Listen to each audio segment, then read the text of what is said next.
Web Radio. We're glad to have you listening in today. And as most of you know, this is David's Pick. And what does David's Pick mean? Well, it means that we've got a veteran on, and today we have Sammy Robinson on, and he's a Vietnam veteran. And before we get started, we are starting something else here at the radio station, and as it comes together, we ask that you go to our website and take a look at it. And this is, I found out that, to my knowledge, there's no prayer line for veterans any place in the nation. And so, being wherever I am, I decided to we would start a prayer line for veterans, and if it's going to be developing, and you can keep track of it on our homepage, on our website, americaswebradio.com. And if you are a veteran, or you have a friend that's a veteran that needs prayer, and what we will do is, like I'm about to do right now, is that my best friend and roommate in college, J. Roy Ritchie, is in critical condition in ICU in San Angelo, Texas, as a matter of fact. And he's had much of his tongue removed because of a cancerous tumor, and now the cancer has spread into his brain. And this is because of Agent Orange. And he's suffered with it now for the last, 15, 20 years, I guess. And I pray for him every day, and I ask all the veterans that are listening that as we take a moment right now, that you keep him in your thoughts, and all the other veterans that are suffering from being in and taking care of our country, be it Agent Orange, or now we've got a real problem with the burn pits in the Middle East. I didn't even know anything about them until we were talking to one of our Middle East veterans from Desert Shield and Desert Storm. So we're going to be facing that very shortly. And so we'll just take a moment and think about our brothers and sisters that are suffering in some way or need our thoughts and our prayers. It doesn't matter how they're suffering, just that they need attention, and we're going to give them that attention. So we'll be back with Sammy in just about a minute.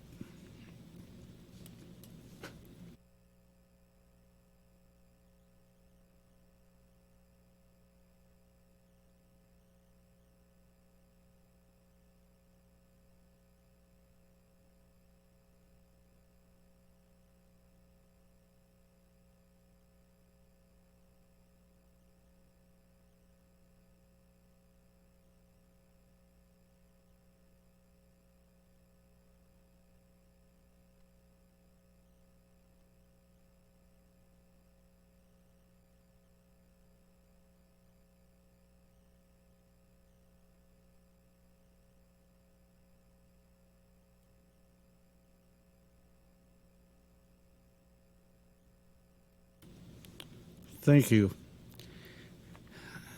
Good morning, Sammy. How you doing? Oh, good morning, David. I'm doing fantastic, and thank you so much for having me on this morning. Oh, well, it's our pleasure, and I was looking forward to this, and that we've gone this route one time before, but it's always fun to have people back that have said they might enjoy it. So I'm going to do the other thing that we always do starting here, and only a few seconds of it, but I love these things, and we just got to play a little bit of one. Ain't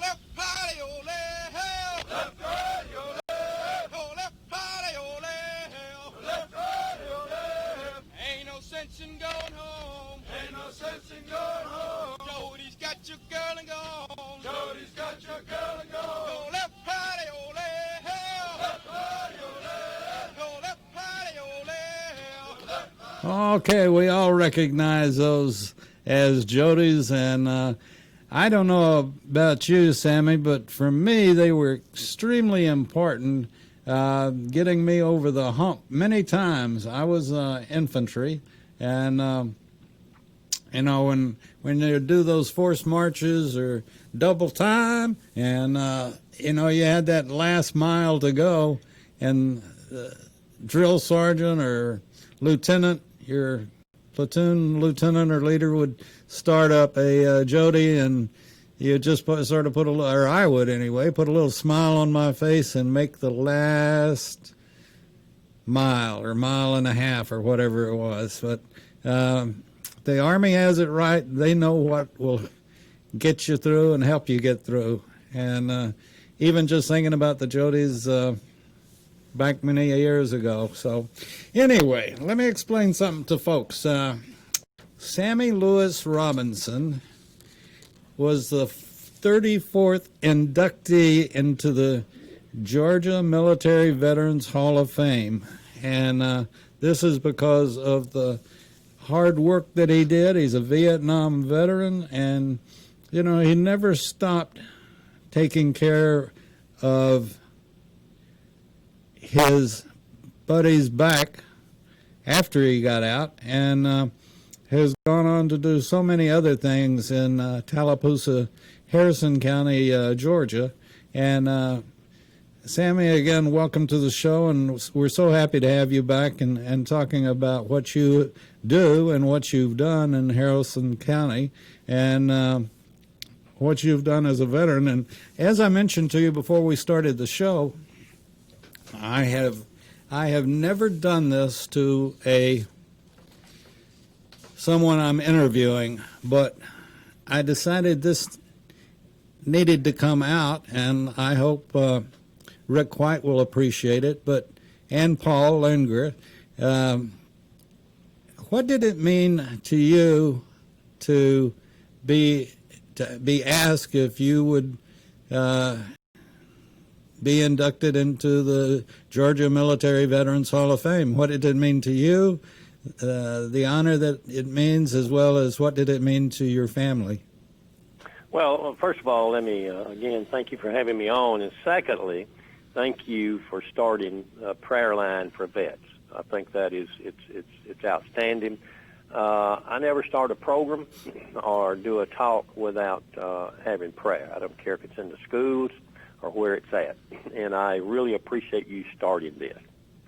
What it meant to me, it was actually a shock to me. I did not know about the program until I began to get a couple of phone calls about the Georgia Military Hall of Fame. And then to find out that I was nominated and had been accepted was a great honor. I think it's one of the greatest honors that I have ever received. This is a jam-up organization, and to our family, it was fantastic. We talk about it a great deal. I talk about it, and as you mentioned earlier, I'm very involved in veterans affairs. I've been an advocate for veterans for 30 years, and this comes up quite often about the Military Hall of Fame, and those have been inducted, and we have several from around this area, but I just can't say enough about it. Of course, you wonder, how was you chosen? Why were you chosen? And do you deserve it? That sort of thing. I thought maybe, a lot of other people maybe deserved it more than I did.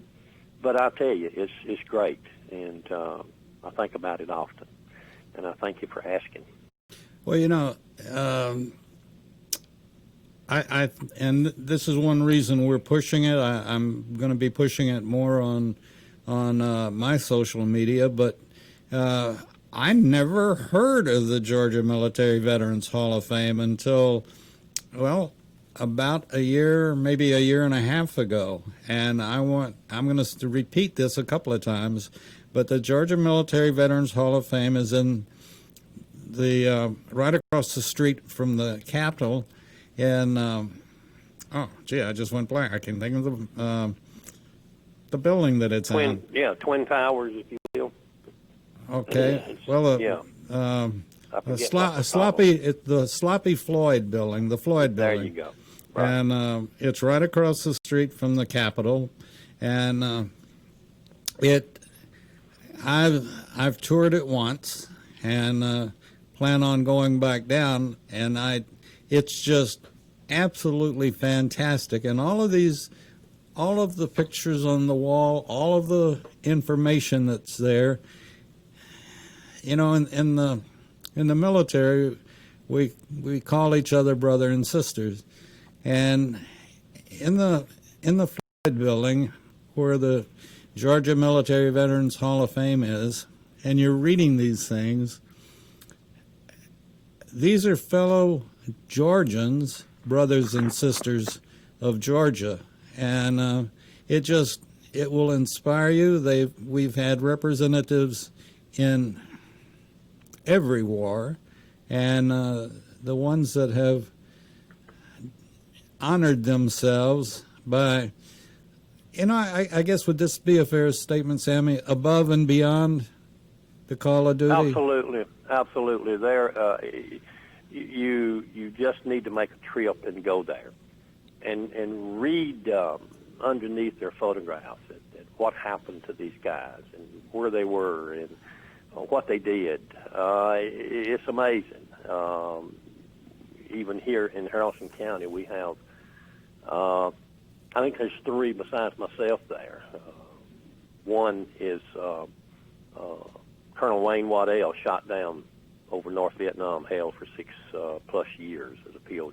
Right, and we've had him on, and you can hear his story if you go to our website and David's pick, and you can scroll down and listen to his story, which is incredible. Oh, absolutely.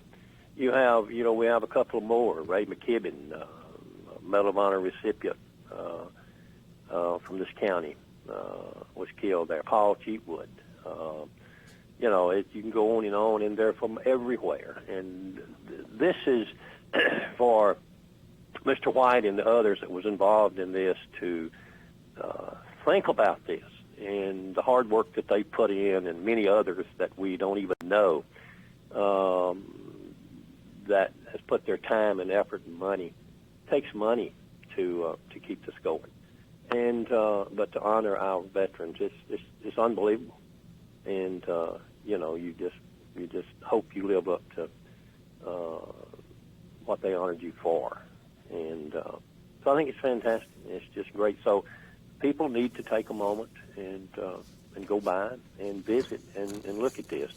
I was fortunate enough when this happened to me, and I went to the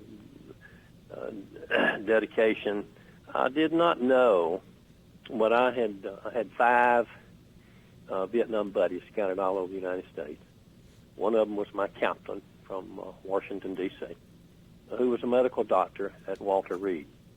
I had no idea that they had all got together, didn't even know they knew about this. And they all came from all over the United States to be there the night that I was inducted. That was a shock for me to turn around, and there was 5 of my Vietnam buddies plus my captain. There was a captain at that point.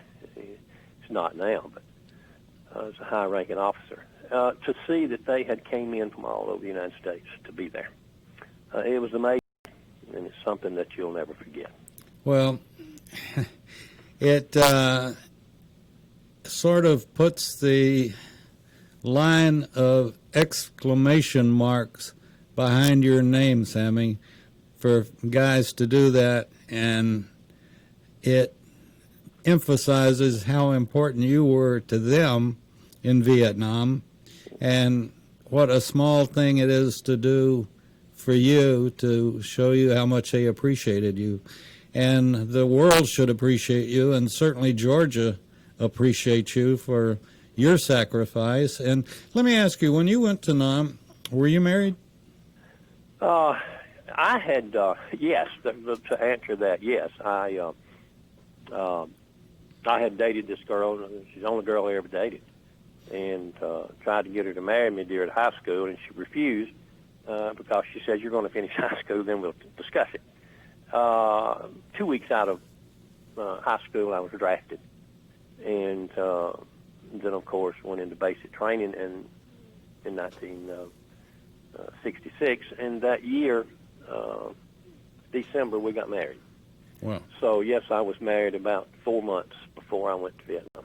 Well, there are two things. I don't know if you remember the other one, but there are two things that I like to say on this show every time. One is that not only, and it's as true today as it was in 64, 65, 66, whatever, is that a person, be it male or female, doesn't deploy by himself.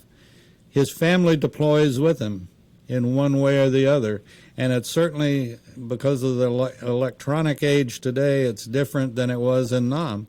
But, you know, it's still the family. It's not just the sacrifice of the service person. It's the sacrifice that the family, and that can go down to children that sacrifice either their parents or their grandparents or aunt and uncle or something. And it's a whole family thing, and I honor and respect every family that's gone through it, whether it was in the Revolution or the Civil War or any war. Vietnam certainly, and the Middle East certainly. And, well, it is. It's a family thing. You're not there by yourself. They're not with you, but they're fighting that battle just like you are. Oh. They worry about you every day.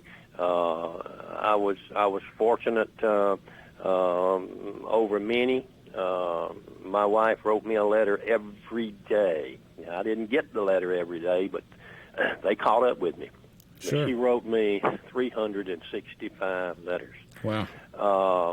So they're right there with you, and they're with you. You can't make it successfully without your family. So they were. My wife was with me all the way through. We had no children, and my mom and dad, and they were on up into age. But you know, it's easier to make these things. And although you worry, if your family's with you, and that's what has happened with my family, my wife, for all of these 50 some odd years.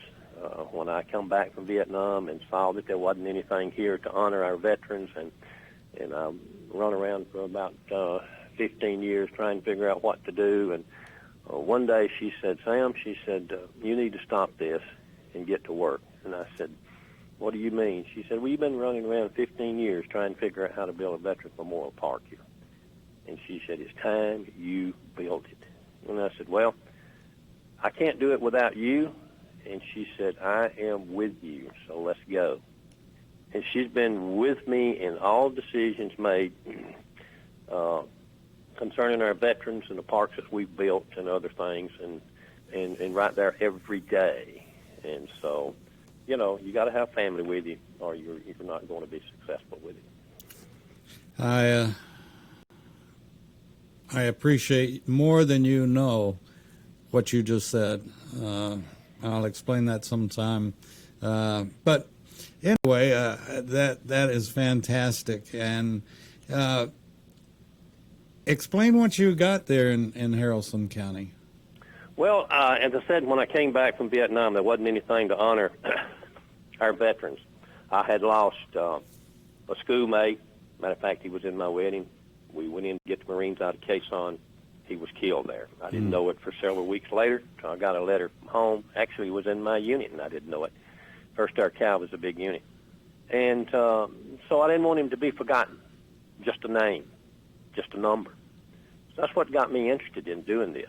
And so in 1992, I got about 8 or 10 old boys together and said, "We're going to build a park. If you want to be part of it, okay. If you don't, just don't get in our way." And we had a meeting, and they said, well, how much money we got? And I reached in my pocket, pulled out $12.87. And I said, well, we got $12.87. How are you going to build what you've got grown here on that? And I said, well, people's going to give it. And they did. The park that we have here is probably valued a little better than $2 million. Every bit of that has been donated by individuals, no state or federal funds, fundraisers. And so it's to honor our veterans from all of our wars. It is a fantastic place to see. And I didn't build it myself. We built it with hundreds of other people. And we built it with their money. And so we took on a second project, which is about a mile from downtown. We have F-105 aircrafts, tanks, helicopters, artillery pieces, all of this on another place called Hilton Highland Park. And it's an outside museum. And we did it the same way. And we maintain it. We have a couple of fundraisers a year. It takes money to do this.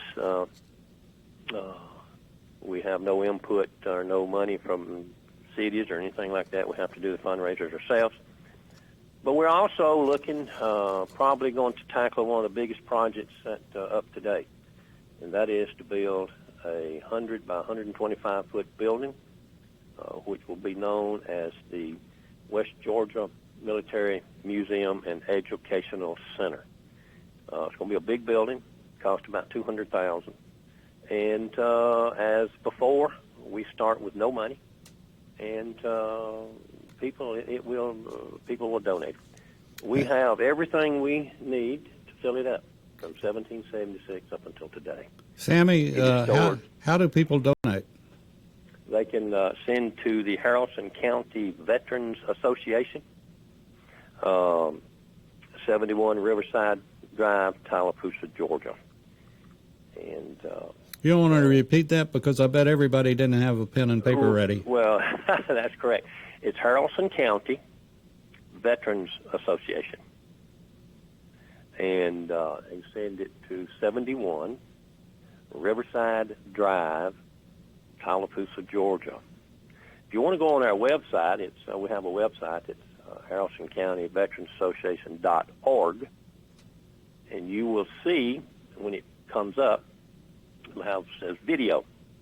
If you'll punch that and go into the video, there is an 8-minute flyover of this particular park with the military equipment, showing you the F-105s that's there and other equipment, and explaining how we got it and what we're doing and this type of thing.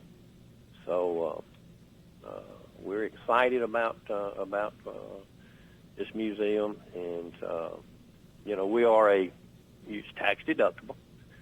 We're 501c3-1. 19, and you'll look at that 19, some folks say, well, what does that mean? Well, the 19 means that you're a veterans group. It distinguishes you as a veterans group, but it's all tax deductible. That's super. And we're looking forward to that.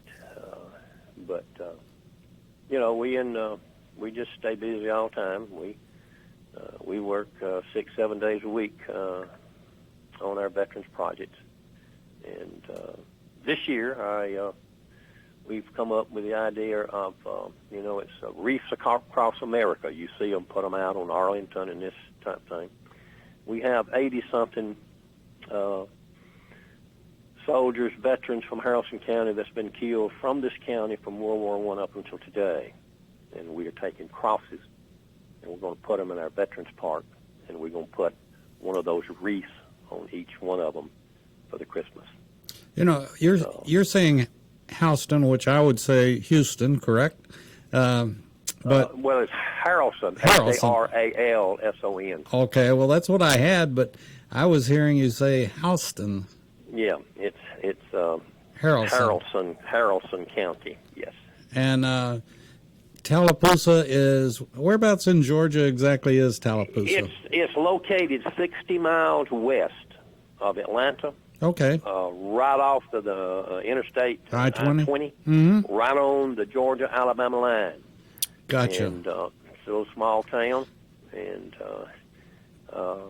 this county is full of veterans. Now, let me ask, if you, what does it cost to go through the park? Is it a walking experience? It is. It costs you nothing. Okay. The gates are open. Of course, there's a couple of donation boxes there if you want to. On the weekend, there's some of us working at either one or both of those parks every weekend.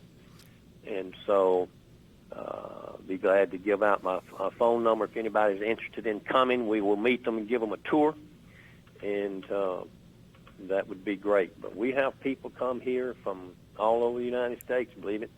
They find us on the website, and they see these things, and they come to view them. My question is, I'd like to meet the pilot that landed that Phantom. Well, someone asked me how we got those planes here. We went to Houston, or at Lackland not Lackland, get it right in a minute.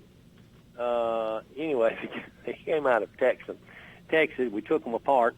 Someone asked me, said, how'd you get those planes here? And I said, well, in World War II, they had what they called glider planes. And I said, when we left out there, they big Air Force guy hooked to us and pulled us up, and we glided all the way into about 40 miles from here, and they were supposed to turn me loose so I could land this thing, but they forgot, and we got about 15 miles into our location before they dropped the tow line, and I had to circle the city about twice. And I came in, hit a lake, bounced me up between two trees, knocked the wings off of them, and this is where they lay. This lady said, "Oh, my God, Sonny," said, "did anybody get hurt?" No, they didn't get hurt. So I had to tell her I just pulled her leg, But we took those things apart and brought them in and reassembled them with all volunteer help. So. Sammy, we need to take a break, and the break we're going to take is in honor of the Georgia Military Veterans Hall of Fame. It is fantastic, outstanding, and everybody should go to it and take a look at it and honor all of the veterans that have kept our country free for so many years.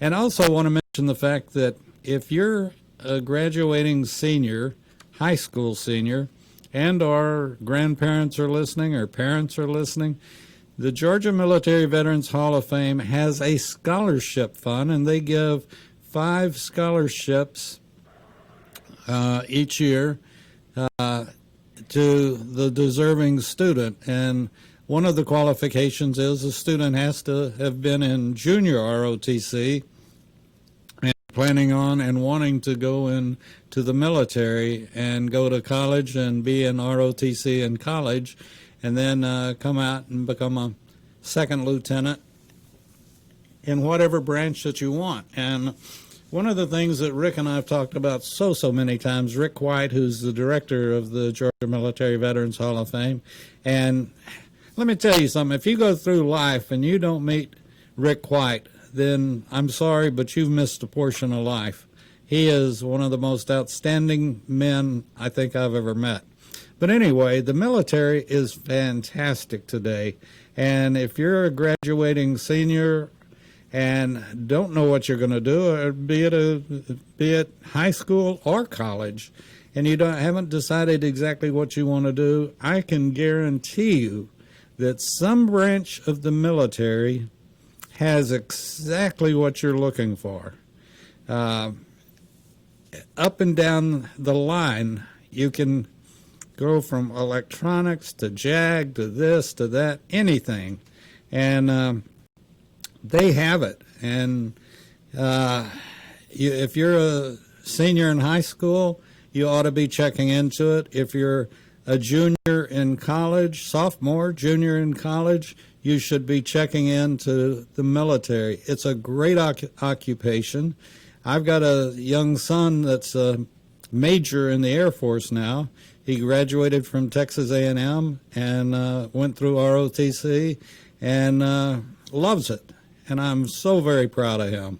He is a fantastic leader, and this is what Rick wanted me to stress too, is with this scholarship fund is the fact that what they're doing is that they're giving young people an opportunity to become leaders.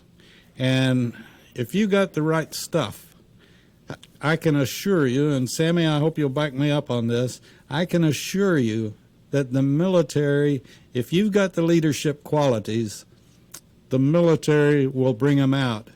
And it'll be the most rewarding experience you ever have in life.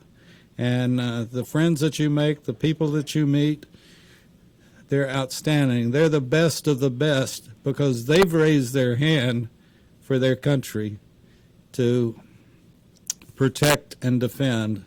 And they've always come through.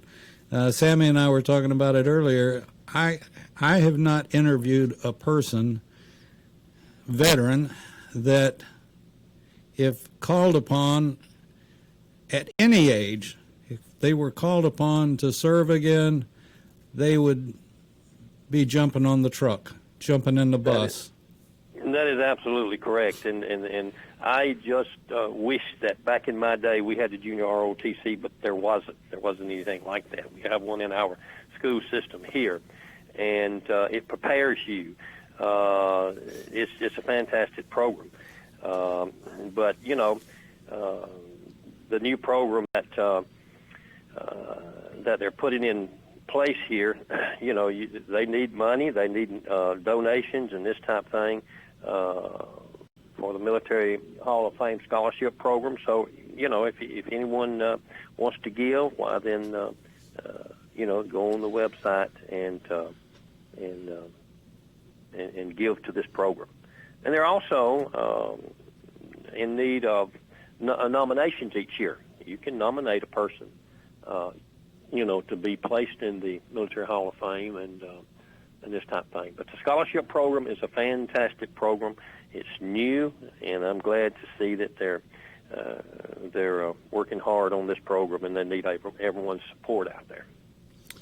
And, you know, it's a good place to say a little prayer for them too, because they are holding the most, in my opinion, the most valuable thing that we have in life, and that's history.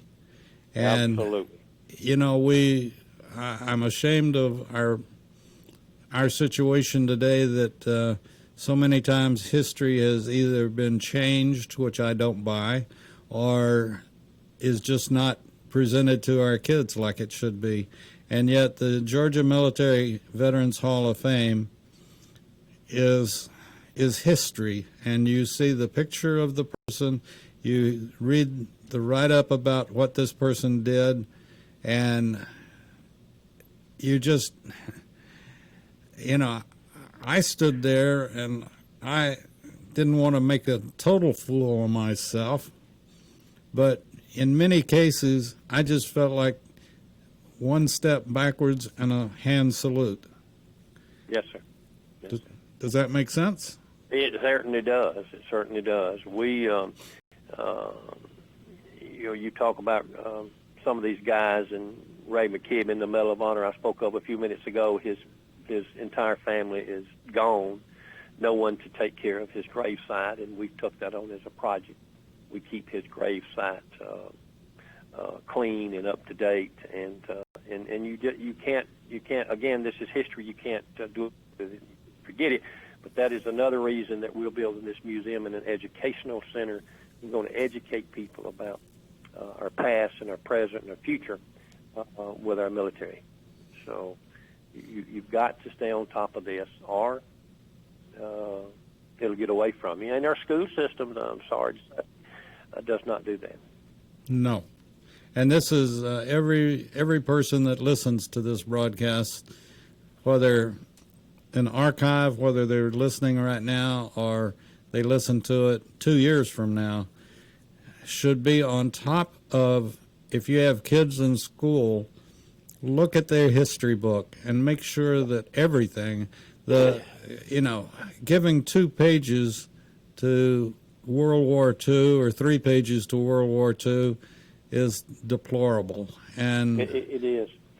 I've gone to our school system and pulled the books and looked at them, and it's a shame to see what is not in there. Is not in there. And when the kids graduate, well, I didn't know that. You try to explain to them something about, well, I didn't know that. They didn't teach that to us in school. So it's up to the parents to see that these things are in the history books, reject those books that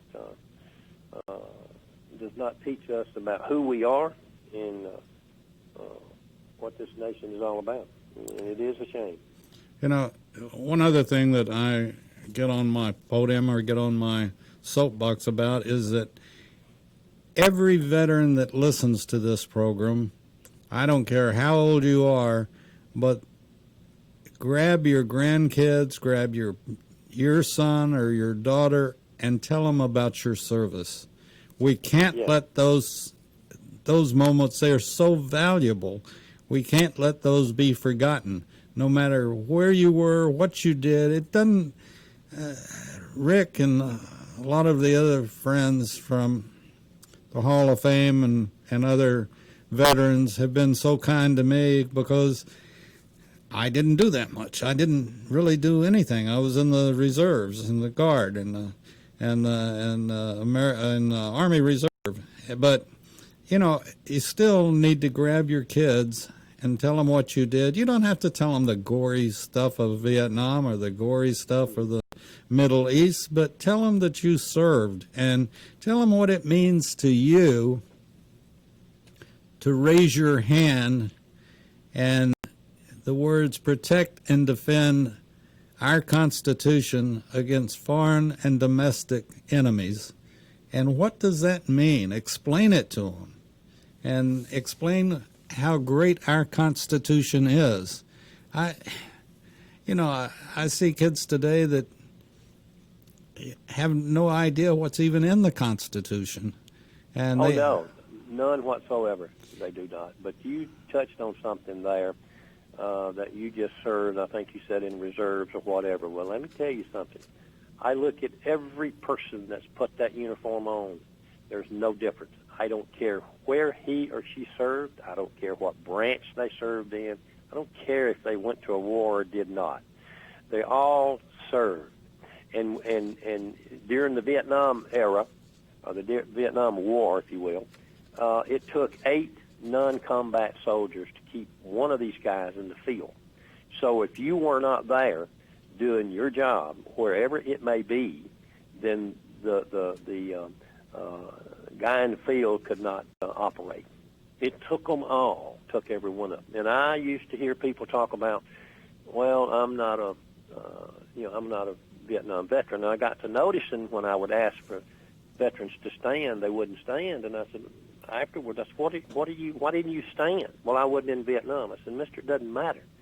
You were in service between this date, and that's when that war was.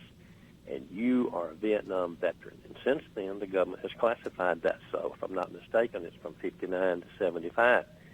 You're considered a Vietnam veteran, whether you want or not. And as far as I'm concerned, that's the way it ought to be. You wore the uniform, and you were supporting what others were doing. So, it's my opinion of it.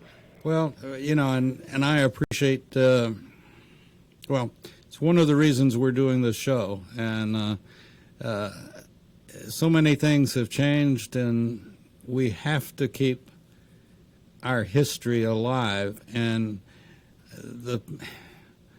when I see one of Waters' World on Fox, and he's doing the kid on the street thing, college campus, and asking who's this picture of, and they can't even recognize George Washington.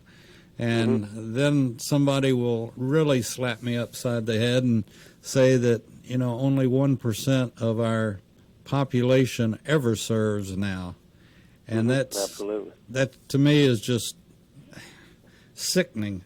Well, if I had my way, and I don't, every person would serve 2 years either in the military, and if they could not serve 2 years in the military, they would do 2 years of community service some way or the other. My belief is that if you can't give 2 years of your life to your country, then you need to find you another one to live in. That is my absolutely belief. Doesn't 2 years? What's 2 years of your life to support your country? And respect my flag while you're doing it. Absolutely, you do. I had a friend of mine, and he got sick right quick, and come to find out he had a brain tumor. And I said, where did you serve? And he said, well, I was in Alaska. I'm trying to connect Agent Orange to him because that was a cancer that he had. It was in his brain.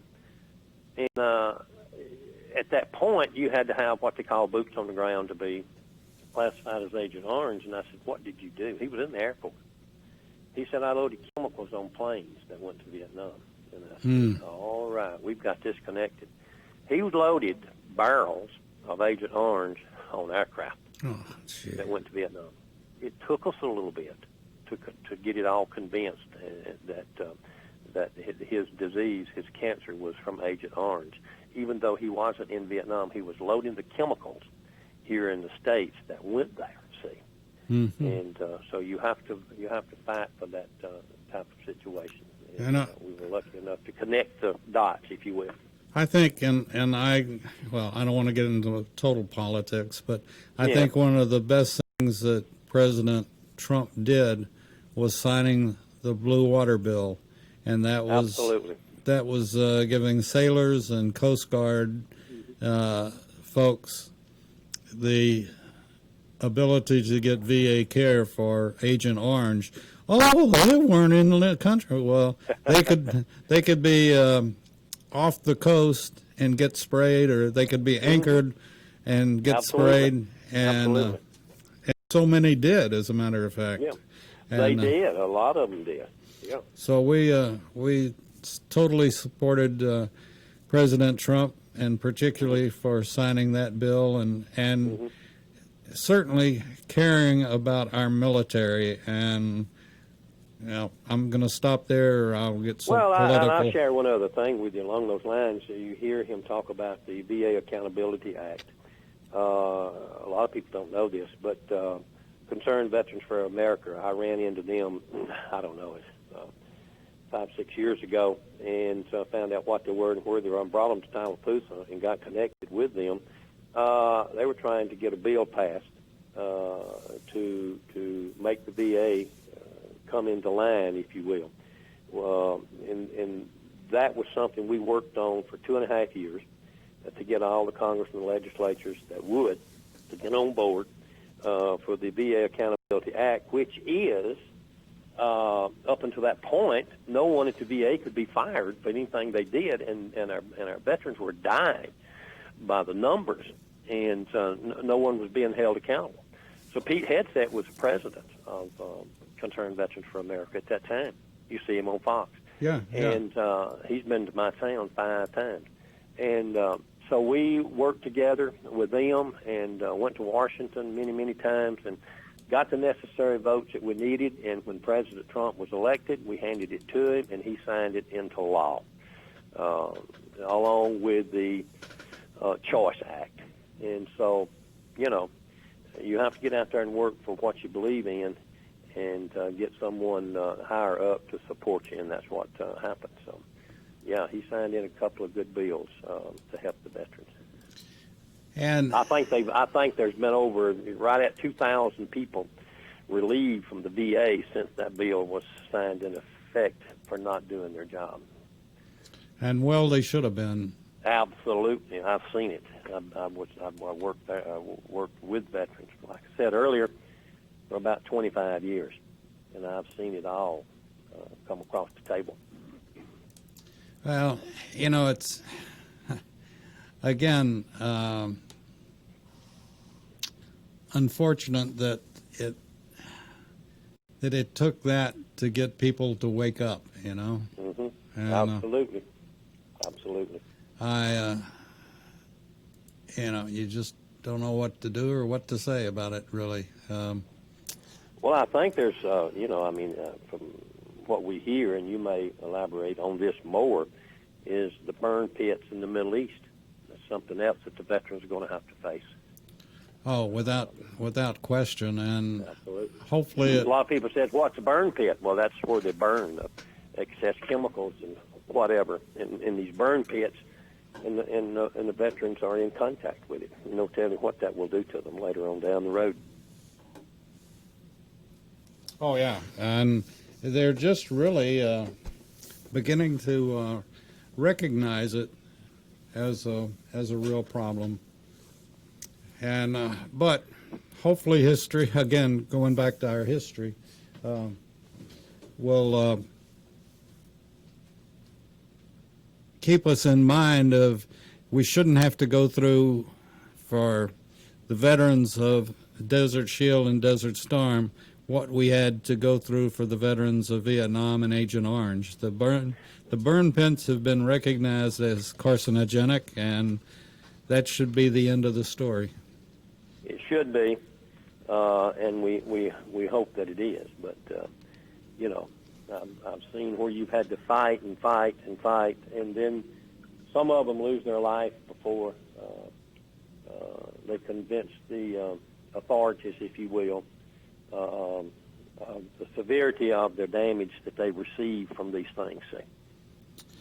Well, I know one radio station, although it's not the largest in the country by any means. We are one of the largest producing podcast stations, but wow. not the largest, but are the most listened to. But we are going to keep on mentioning the burn pits and the devastation of the burn pits, every chance we get, and every show that we do that's veteran oriented, and well, you have to put the word out, and you have to keep pounding in it, because if it's not mentioned, then it's forgotten. Out of sight, out of mind. Absolutely, that's exactly right, and I'm glad you guys are, and I'm so proud of your radio station. Well, thank you. We keep trying, and I want to remind everybody that we are starting the Veterans Prayer List, and all you have to do is keep going back and forth to our website, and as it's posted, we'll be putting out the names, and like I said, right now I'm looking at my best friend, J. Roy Ritchie, and some of you that are listening may know J. Roy. He did a couple of tours in Nam, and was light arms infantry. We had that in common, and which is, for people that don't know, it ain't the fun game in town. But anyway, he's going through his life battles right now, and it's hanging on. It's a shame. It's a shame. And there's so many that received the wounds that they received, and they died later on from those wounds, and as well as this Agent Orange deal. It's a shame that so many of them are still dying from that war.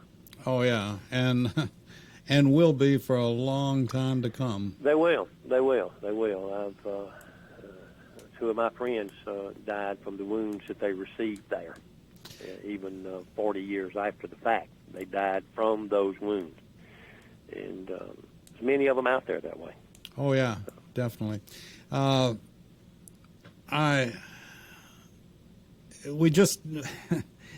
keep saying this, but we just have to keep, like you said, reminding people over and over and over again. And it's not just about someone that's sick or dying or and I think Tommy Clack probably. I do.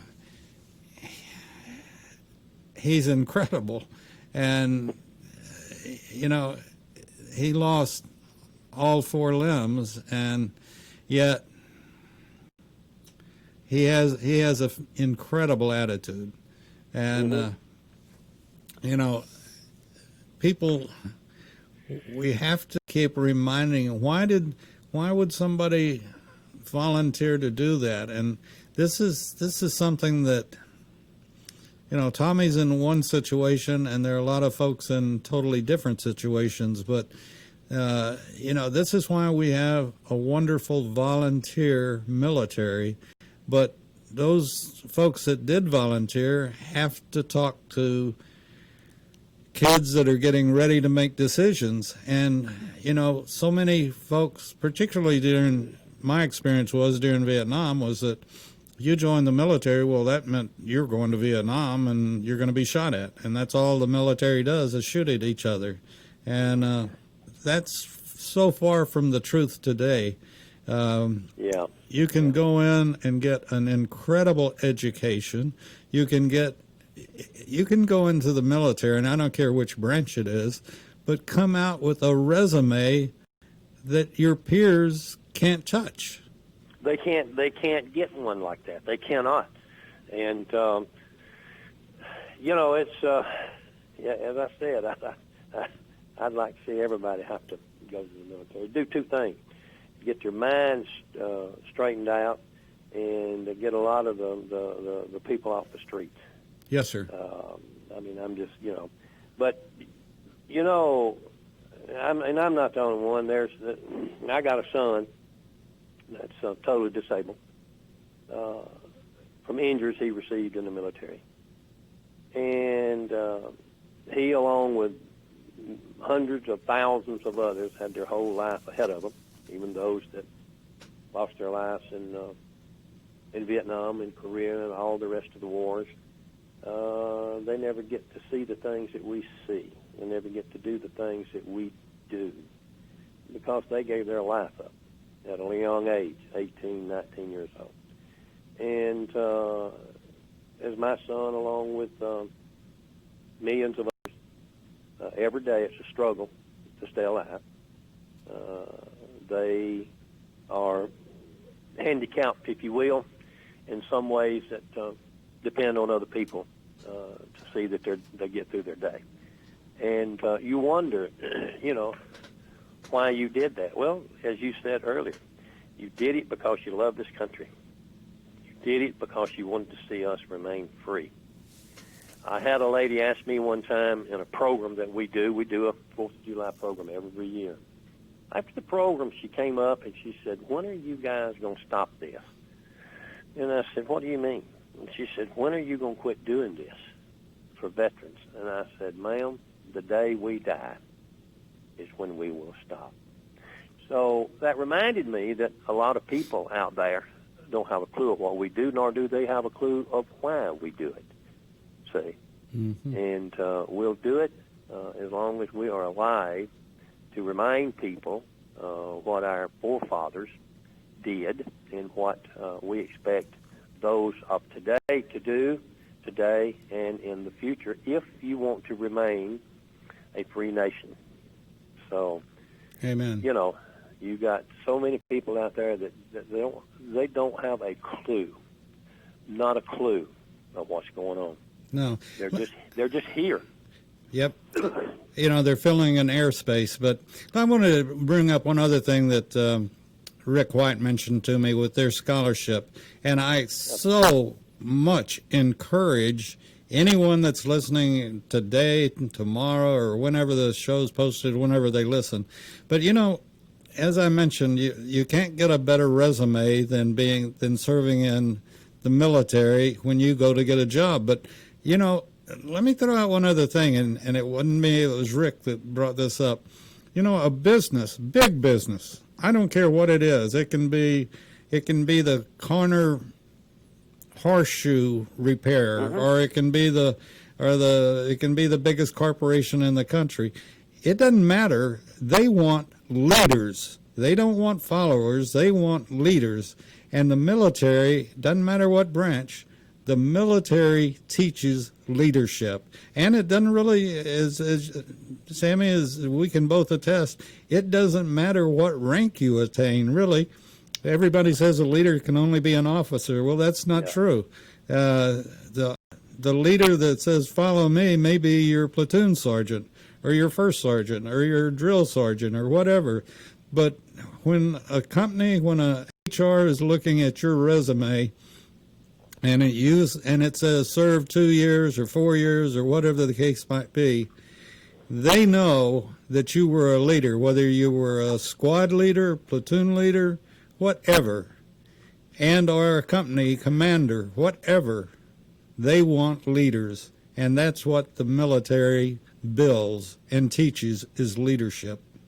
Leadership and discipline. Yes, sir. And that's what your companies are looking for. And like I say, it's all free if you go into the military. You can go to all types of schools, even while you're in there on your off time, and it just adds to your package. And they'll pay for it. Oh, absolutely, they'll pay for it. You know, that's... And even when you get out, yes, sir, they'll pay for it, because when I got out in '68, there wasn't any jobs around here. I didn't have a clue what I was going to do. The mafia called and wanted to hire some of us, and they didn't have to train us. We was already trained. So I didn't want to go that route. So they had just in the process of building a trade school here. And so the first year I went to that trade school. Electrical construction and maintenance is what I took. I become an electrician and worked for years and years in that trade. And it was paid for on the GI Bill. See? Yes, sir. So, I mean, there's a lot of benefits after you get out that you can cash in on simply because you were in the military. So it's up to you as to what you want to be and what you want to do, and because it's here. You know, the other thing, and you brought this to mind as well, is that once you've served, it's not necessarily the person next to you or in front of you or behind you, but once you've served, you know it, and that's the most important person in the world to know it, is you.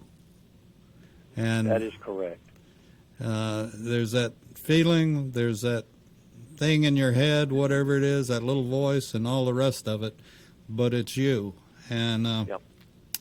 So, with that being said, I would not. I mean, I live it every day. There's not a day goes by that I don't think about my military service for some reason, and I don't know why it is, but it's every day. I'm going to be driving down the road and something will trigger it. And, I'm proud of every minute I spent in the military. Well, we're very proud and thankful for folks like you, Sammy, and we do thank you for your service, and we do encourage anybody that sees anybody in uniform, be it service or be it first responder, buy them that cup of coffee or buy them that meal. But with that being said, Sammy, you've run us out of time. You just talk too much. No. Do you have overtime? I mean, no, they've already thrown the yellow flag. Oh, Lord of mercy. But listen, really, people, don't forget this. I know you're running out of time here, but don't forget this scholarship program. This is very, very important. Yes, sir. It's very important. I'm going to try to get this into our school system now that I know about it. And listen, I thank you for having me on, and Mr. White, Rick White, thank him so much for everything that he's doing, his organization is doing. Yes, sir. For our veterans. I'm sorry, Sammy, but we got to go. We're totally out of time. Thank you. Talk to you later. Thank you. Bye. God bless you. Thank you. Difference. Consider joining the U.S. Army with training in fields like medical care, linguistics,